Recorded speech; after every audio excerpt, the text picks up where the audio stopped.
against the Nuggets. And to join us now, Anthony DiNardo of the Believe Podcast Network. Anthony, how are you, sir? So good to visit with you again. How am I doing? How are y'all doing? Last time we talked, y'all were pulling pretty hard for the Stars, and y'all couldn't get the job done, so now I guess we got to. I don't know. I know. Our Stars definitely failed us. It was heartbreaking, man. I mean, after that Game 3 at home, I was beside myself. I really was. But goodness, we've had a week to be able to process that. So I'm doing better now. But you're in the midst of this, man. After Game 1, what's your confidence level like? Well, if we talking about the hockey, I'll be okay. Bob was playing well. He slipped up towards the end. If we talking about the Heat, I don't want to lie to y'all. Y'all know I was very confident last time. Game 1 wasn't so hot. Obviously, there were some things towards the fourth quarter to feel better about that kind of cut into the lead a little bit. But Denver looks like a well-oiled machine at this point. And the scary part to me as a Heat fan is pretty much everything that they did looks sustainable. I don't see any reason they can't keep up that level of play. And Heat fans are out here saying, oh, well, Miami didn't shoot the ball well. That'll be a big positive if they can turn that around. I looked at the box score. They shot better from 3 than Denver did. But Denver's going to shoot a lot better as well. So tonight will be a big determining factor. If they can come out, if they can be competitive, I'll have a lot of faith again that they could pull through this series. Anthony, what are some legitimate, you feel, tangible positives that you could look at from a Heat standpoint? Because I can sense your spirit has been taken from you a little bit, and across every radio and television I see and hear, it's Nuggets this, Nuggets that, sweep, gentlemen sweep. Where's your positivity coming from right now? What can you look at and say, let the Heat will make this happen? Yeah, well, it's not even so much that it's like I think it's anything Miami can do.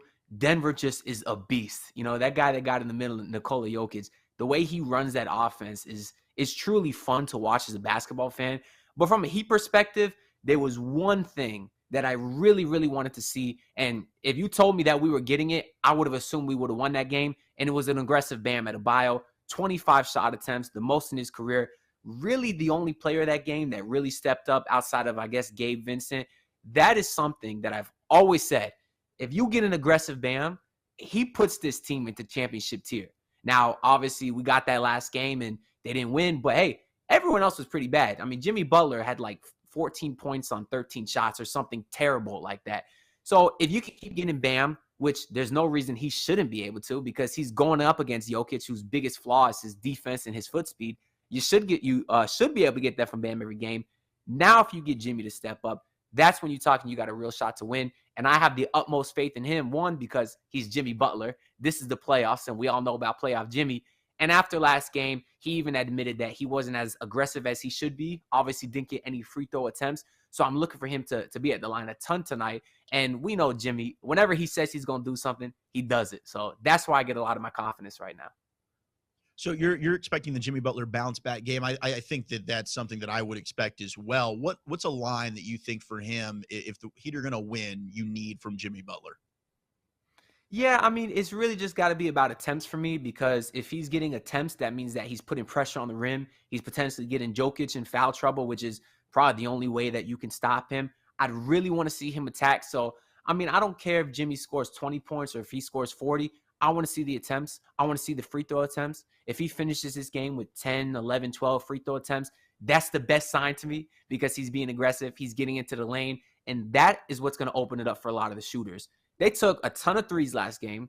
Strus missed them all. Caleb Martin missed them all. But I didn't feel like, and a lot of them were great looks, but it wasn't off a great ball movement. And those are guys that when they get into a rhythm, you know, when the ball's swinging around, that's when I look for them to hit. And a lot of times, that's off of driving kicks. So I want to see Jimmy drive. I want to see him be aggressive. Start by attacking because then, of course, if he's attacking, defense will collapse in, and then that's also going to open up for the shooters on the outside. Anthony DiNardo hanging out this year, Bet Nation on the BetQL Radio Network, getting you set for Game 2 NBA Finals. It's Nuggets. It is Heat. The Heat are down 1-0 right now, and Anthony's trying to fix that. So is Caleb Martin, one, going to play after that illness, and is he the most likely role player to step up after a poor performance? If you give us Jimmy and Bam doing sort of their thing, is he the role player that you have to most depend on, even though he's apparently ill? Yeah, he'll play. From what I've heard, it sounds like it's just a common cold. You really don't want other guys getting sick because they did practice yesterday. That's what it sounded like to me. But he needs to step up. He was obviously, in my opinion, the best player last series. He can't go 1 of 7. I think he did. But the biggest problem for me, again, is the shot attempts. He was averaging 13 field goal attempts a game versus the Celtics. And last game versus Denver, he only has 7. That's a problem to me, too, because he's another guy that puts pressure on the rim. The Miami really only has 3 guys that like to attack, at the basket. That's Jimmy, Caleb, and Bam. If those guys aren't doing that, that's a problem. That's going to shut down the rest of the offense. Even Bam, who took 25 shots, most of that was from the mid-range, hence why they only had 2 free throw attempts. So, yeah, I look for Caleb to step up, but there's no way that this isn't a monster bounce-back game for Strus. I mean, he's got to feel great, right? Knowing that he shot 0-9 from 3, 0-10 from the field, knowing how good he is, he has to think that the floodgates are going to open sooner or later. So tonight specifically, I look for him to have a big game. But, yeah, I would like to see it be Caleb going forward the rest of the series because he does provide that dual, offensive threat, driving, and also from the perimeter. So you've been mentioning, needing to attack, pressure on the rim, and certainly Jimmy Butler talked about it. You can't have 2 free throw attempts as a team. I mean, how shocking was that from game 1? And I'm expecting a much higher level of energy and attack when it comes to points in the paint tonight from Miami, aren't you? Yeah, Miami, I believe, was top 5 in attempts during the regular season. It's because your 2 best players, Jimmy and Bam, are not perimeter players. The 2 attempts, a record, by the way, a record that we don't want, was set, with the 2 attempts. And as much as I wanted to watch that game and as a fan and blame the officiating, because that's something that we all love to do, all sports fans, believe it or not, it was very difficult to do that. When I watched that game, rewatched the game, watched some clips, Miami just wasn't being aggressive. And that's the most important thing because it's going to be easy buckets. It's going to put that big man Jokic, who's unstoppable. It's going to potentially put him in some foul trouble. And then also it's going to open up the perimeter. They shot so bad last game, and the shooting is what carried them this far. They can't afford to shoot that bad again, or it will be a short series, as a lot of people are saying. So I look for that driving to attack and open everything up. And Jimmy knows. There's no way. I think I saw that his line on attempts was like 8.5 attempts. I would smash the over on that for sure from Jimmy Butler. Anthony, do you have anything in the way of expectations when it comes to Tyler Herro if and when he plays? It looks like he's out for tonight, but we heard coming into the series, game 3 or later, you could see Tyler Herro. What do you have any expectations and how much that could help the Heat if he does return? Yeah, truthfully, I think they're being a little too cute with that. They're trying to basically gauge the series on whether he should play or not. I don't like that because I think you should have a set game plan from the beginning. You know what Tyler Herro brings to you. If he's healthy, you either play him or don't play him. I don't like this game of, I hear a lot of, oh, well, if the Heat lose tonight, then definitely bring him back for game 3 because you want some sort of a spark.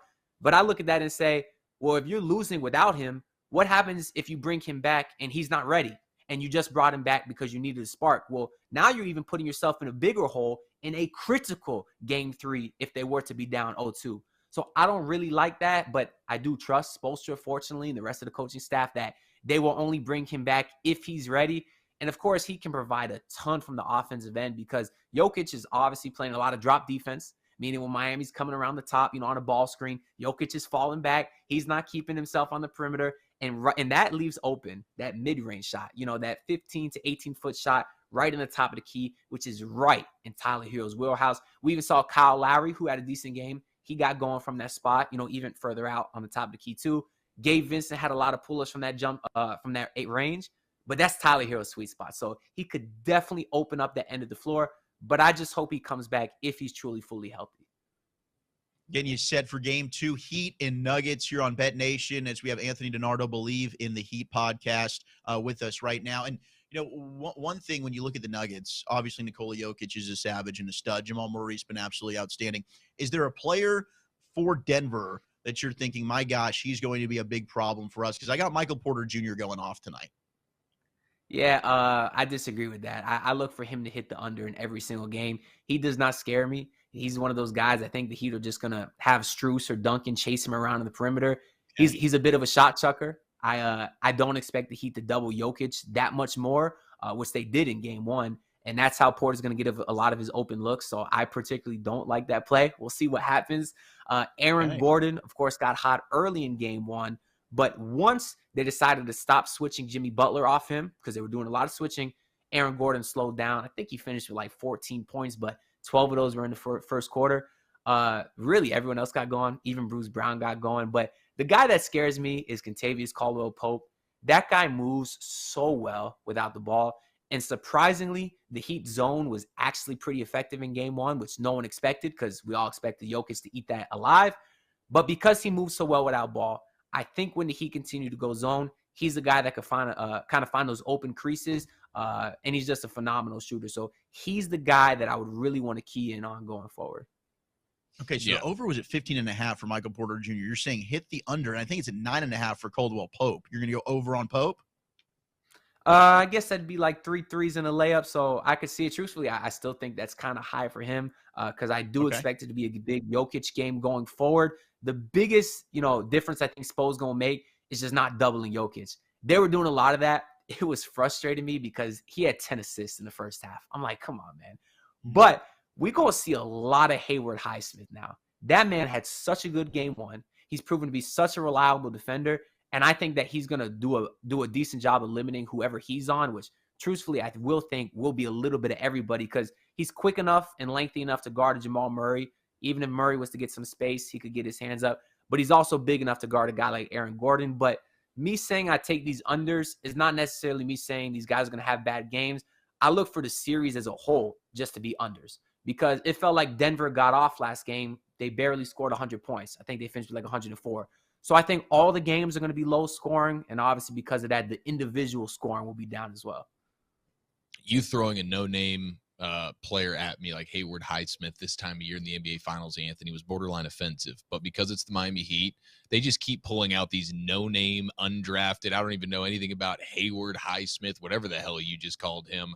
But that's what the Heat do. So that does not surprise me at all. A no-name player could be a potential X factor for the Heat because that's just who they are and what they do with the culture situation. Eric Spoelstra, you mentioned maybe tweaking some things. Is this the first series where the Heat don't have a clear edge from a coaching standpoint? Michael Malone's, he's a beast for these Nuggets. Yeah, this is their probably hardest challenge to date.